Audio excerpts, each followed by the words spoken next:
Imagine waking up in a quiet coastal town where the waves are gentle, the streets calm, and the world feels safe. Now imagine that before the sun reaches its highest point, everything you know is ripped away. Armed men you have never seen before come crashing through your homes, dragging entire families toward the shore. They burn what they do not steal, shout in languages you do not understand, and point their weapons at anyone who hesitates. You are pushed into a boat, chained beside strangers, not knowing where you are being taken or whether you will ever see your home again. This was not the fate of one village or one unlucky ship.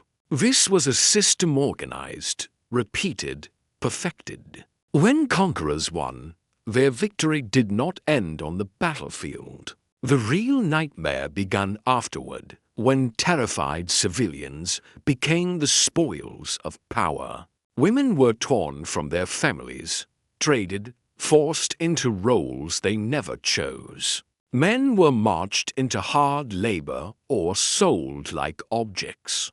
Children disappeared into foreign lands where no one spoke their names again. What happened during these raids was not random violence, it was a machine built on fear, greed, and domination. And the most vulnerable always paid the highest price. At dawn, a peaceful coastal village might look like the safest place on earth. Fishermen preparing their nets, families waking slowly, children running along the sand. Yet in many parts of the early modern world, these calm mornings could turn into terror without warning. Pirate forces did not only attack ships at sea, they sometimes targeted entire towns, sweeping through streets and dragging away whoever they could overpower. People who began their day expecting nothing unusual often ended it bound in ropes, pushed into boats, and carried far across unfamiliar waters. One of the most striking examples appeared on the 17th of May 1683, when the notorious leaders Lawrence de Graaf and Nicholas van Horn launched a large assault on the Spanish port of Veracruz in New Spain.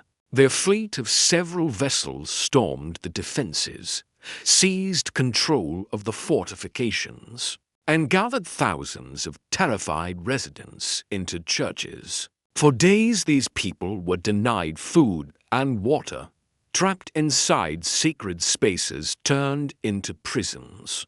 Many women suffered mistreatment, and huge numbers of citizens were held for ransom or destined for sale. One account claims that more than 6,000 locals were rounded up by the raiders, showing just how massive and organized these operations could be. Across the ocean, similar horrors unfolded under the reach of North African corsairs. The so-called Turkish abductions became infamous in regions far from the Mediterranean. In June 1627, Barbary pirates attacked the Westman Islands off the coast of Iceland, capturing 240 people, women, children, elders without mercy. They burned homes, dragged families to their ships, and left entire communities shattered in a single day. Only 2 years later, in the summer of 1629, another group of corsairs struck Suweroi in the Faroe Islands. More than 30 women and children were carried away, while others were killed during the violent raid. These attacks targeted places that were isolated, exposed, and lacking strong defenses. On the 19th to the 20th of June 1631, the Sack of Baltimore in West Cork, Ireland showed this pattern clearly. Over 100 men, women, and children were seized by corsairs led by Murat Rees the Younger. Few of those taken were ever heard from again, Historians estimate that between 1500 and 1780, more than 1 million Europeans, men, women, and children were likely captured by North African pirates and sold into forced labor or captivity. For women, the dangers multiplied. They could be separated from their families, held as hostages, sold into concubinage, or used as bargaining pieces for ransom. Every stage of their ordeal made them more vulnerable, more isolated, and more dependent on captors who controlled every part of their fate. One of the darkest aspects of these raids was the practice of forced marriage, a method used by pirate commanders to create a sense of ownership over women, who had no power to refuse. In some parts of the world, this was even written into pirate codes, making it appear like a rule rather than a violation. A well-known example comes from the Chinese Pirate Confederation led by Zheng Yisao, one of the most powerful pirate leaders in history. Her fleet followed a strict code that stated a pirate could only form a relationship with a female captive through marriage, and if he did so, he was expected to stay loyal to her. The rule claimed to forbid any improper intimate behavior outside of marriage. On paper, this made the arrangement look protective, almost like a legal safeguard for the woman involved. But in reality, these women had no real choice. Their captors held absolute control over their lives, their movements, and their safety. What was called marriage was simply another form of captivity, giving the commander a symbolic title over the woman while hiding the truth of domination. Behind a word that normally means commitment and partnership.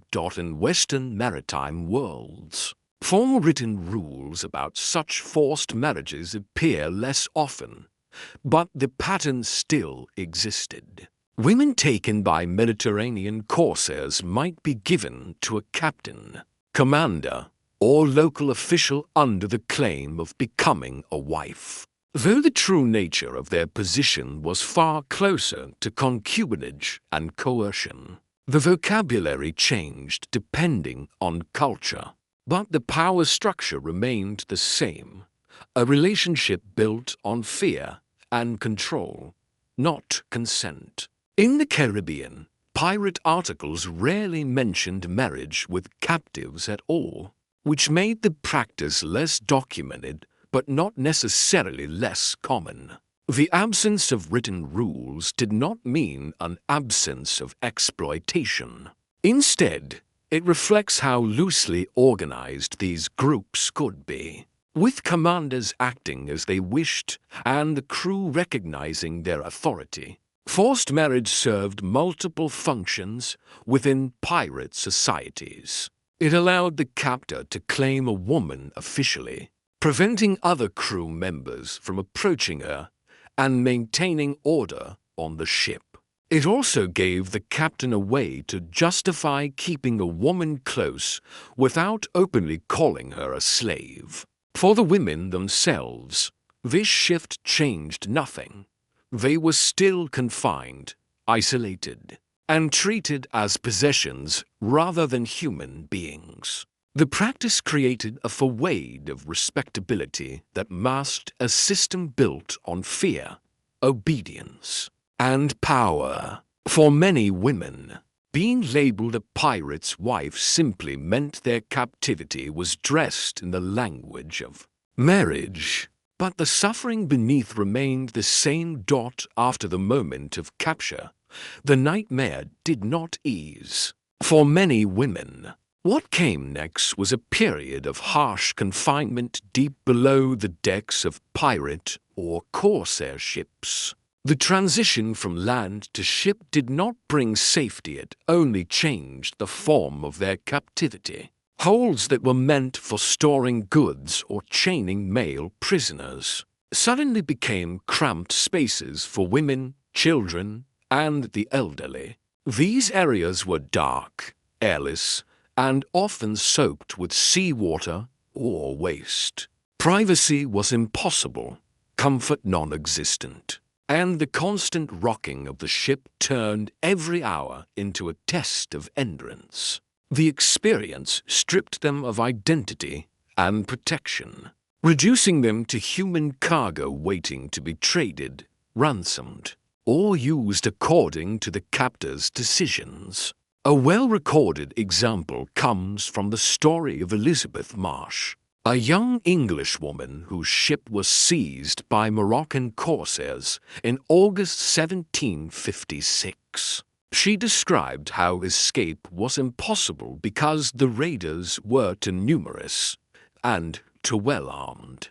Marsh remembered how she was transported to the pirate base at Sale and later moved again, each journey marked by fear and helplessness. Although her narrative focuses on her later negotiations for survival, it still reflects those early days of confinement moments when she was trapped in closed spaces, surrounded by strangers, with no control over what would happen next. In the broader Mediterranean and North African pirate networks, this stage of captivity was almost always part of the process. Women taken in raids were sometimes held on ships for long periods before being sold, ransomed, or delivered to markets. Researchers note that the conditions on these vessels were often unfit for human life, especially during long voyages. Food and water could be limited, sickness spread quickly, and the emotional strain of not knowing one's fate made the darkness below deck even heavier. The pirate ships were not built to carry so many captives. Yet they stuffed people into whatever corners they could, turning ships into floating prisons where every breath felt borrowed. This below-deck confinement became a vital yet overlooked part of the larger system. It was the stage where captives were isolated completely from their homes, their families, and any hope of rescue, stripped of freedom and surrounded by constant danger. Women endured days or weeks of fear before discovering what their captors intended for them. Some would be sold, some forced into service, some given to commanders, and some held for ransom. But in that dark space beneath the deck, none of them knew which fate awaited them. Once these voyages ended, many women learned that their suffering was far from over. Captivity on the ship was only the first step in a much larger system of trade, where women were treated as valuable items to be exchanged, gifted, or sold to powerful men. After pirate raids, women were not always kept by the crews who took them. Instead, they were often transported inland and handed over to local rulers, wealthy merchants, regional commanders, or even royal courts. These transfers were not random. They formed part of a structured economy in which female captives played a disturbing but central role.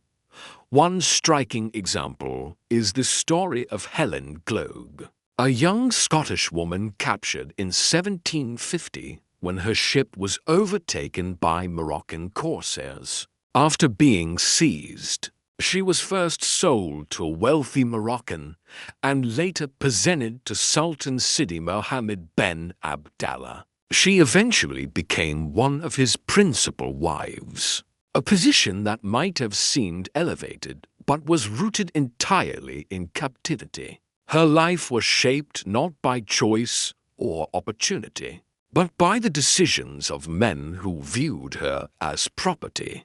The transition from trembling prisoner on a ship to member of a royal household did not erase the reality that she had been traded like an object.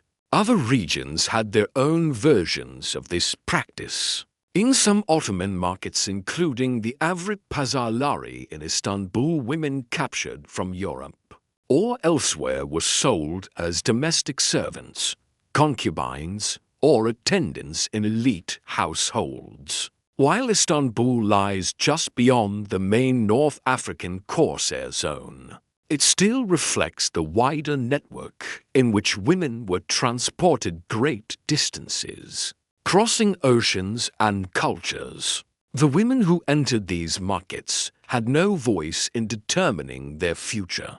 They were displayed, priced, and selected by buyers who held total power over their lives. For many captives, being traded to local warlords or prominent officials marked a shift from violent chaos to a more controlled but equally oppressive environment. Their new owners commanded legal, financial, and personal authority over them.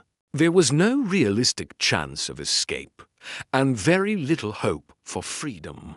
Some were pressured to convert to new religions, others to adopt new languages, names, and customs. They were absorbed into households where their presence served political, social, or private purposes. In these systems, women were not seen as individuals, they were assets, symbols, and sometimes tools for forming alliances. This stage of captivity created long-lasting consequences. Women who were traded into elite households often spent the rest of their lives far from home, embedded in unfamiliar cultures, surrounded by strangers, and cut off from anyone who remembered their past. Their personal histories were overwritten by the demands of powerful men. The shift from ship raid to household bondage showed how deeply piracy and war intertwined with trade, politics, and control. For the women caught in these mechanisms, captivity became not just a temporary terror, but a permanent condition.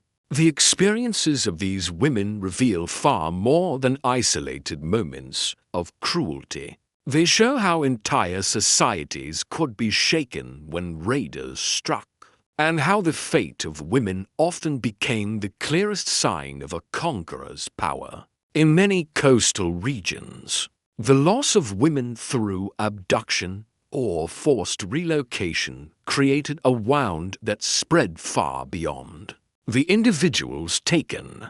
Families collapsed, communities lost daughters, mothers, and sisters, and entire cultures felt the absence of the people who held families together. Every captured woman represented a deeper break in the structure of her society, reminding survivors that their world had been left vulnerable and unprotected. These raids were not only military acts, they were tools for reshaping populations. When women were taken from one place and forced into another, the result was a kind of silent transformation. Captors gained servants, concubines, or symbolic wives, while the communities left behind suffered population losses that could take generations to recover from. Conquerors understood this. Removing women meant removing stability. It meant breaking the bond between families, weakening cultural identity, and showing that resistance was futile. Women became bargaining pieces, symbols of dominance, and a kind of living currency in the power games that shaped the early modern world. This form of violence operated at multiple levels. On the personal level, women endured fear, deprivation, confinement, and the constant threat of forced roles they never chose. On a community level, their capture spread terror, discouraging rebellion or resistance. On a political level, their suffering became part of the machinery through which pirate leaders, corsairs, warlords, and rulers built influence. The act of carrying away civilians, especially women, was a way to demonstrate reach, authority, and control. It showed that conquerors could decide the fate of anyone who lived near the sea. Even beyond the immediate impact, these raids left long-lasting scars. Stories of neighbors taken in the night or whole families disappearing into foreign lands haunted villages for generations. Children growing up hearing these tales learned to fear the coastline. Men who witnessed the loss of their wives or daughters carried memories that shaped how they viewed safety and vulnerability. And women who survived these ordeals and lived long enough to return home often found themselves changed forever by the trauma they endured. The capture and forced movement of women became more than a tragic consequence of piracy. It became a key part of how power was displayed and exercised. The suffering of these women marked the boundary between freedom and domination, shaping the way entire regions understood fear, security, and the true cost of warfare. These patterns of violence also reveal how deeply piracy and warfare were linked to global systems of profit. The capture, transport, and sale of women were not random acts committed in bursts of anger. They were connected to larger networks that stretched across regions and cultures. Raiders knew that women held value not only as captives, but as symbols of influence and wealth. By taking them, conquerors could strengthen ties with local rulers, reward their own men, or profit from selling them into markets far from the place they had been taken.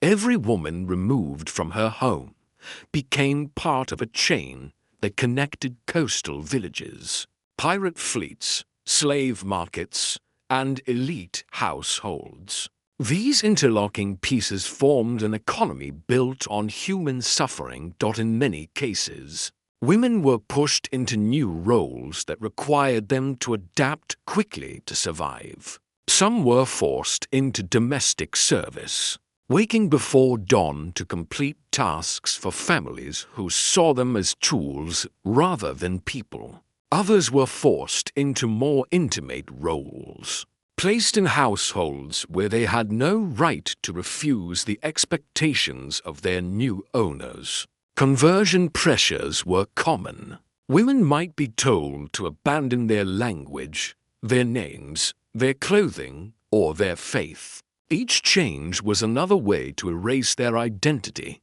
and reshape them into something more acceptable to the society that now controlled them. For those who resisted or tried to escape, punishment could be severe, leaving them even more vulnerable than before. The psychological toll of this transformation was immense. Many women spent years or even decades longing for the families they lost, replaying memories of their old lives while trying to understand the new one forced upon them. The uncertainty of never knowing whether they would be sold again, forced into another household, or used as leverage in political bargaining weighed heavily on them. Some captives learned to negotiate their position by forming strategic relationships or showing skills that increased their value. Others survived simply by remaining quiet, enduring whatever came their way in the hope that they might one day return home. Yet for most, that hope faded over time, replaced by the realization that freedom was something they might never see again. Through all of this, the actions of conquerors expressed a single message: power rests with those who can take and keep control. Women were caught in the middle of these power struggles, their lives shaped by decisions made far above them.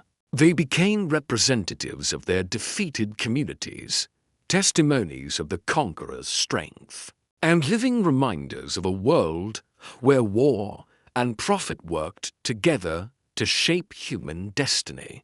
The full weight of these systems becomes clear only when we examine the stories of these women's stories that reveal not just the brutality of the raids, but the lasting impact they had on entire civilizations.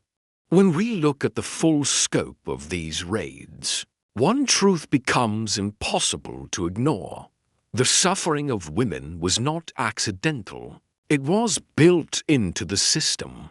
Pirate raids shattered coastal communities not only through violence, but through the long-term consequences of losing the very people who held families together. Removing women meant weakening the structure of entire regions. The forced servitude, confinement, and trade that followed turned them into silent markers of power.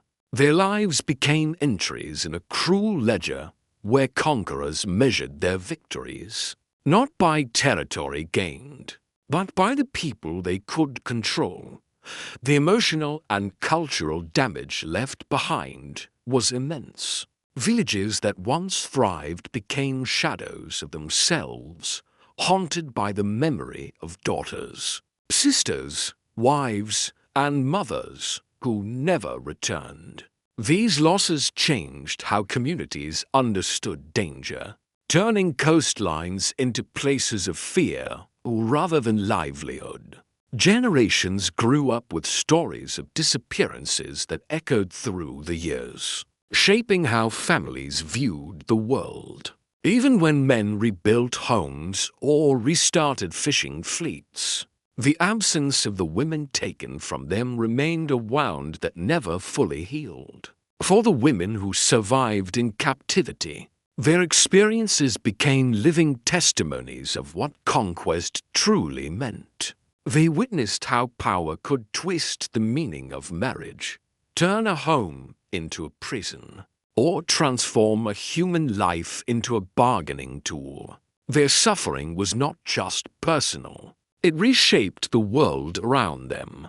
By enduring forced labor, isolation, or coerced relationships, they became unwilling participants in the political and economic systems that pirates and warlords relied on. Their lives exposed how violence, trade, and domination were woven together across continents.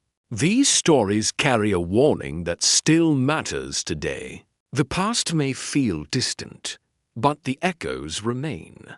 They challenge us to question how power is used, how human dignity can be stripped away, and how easily whole communities can be broken when the vulnerable are targeted.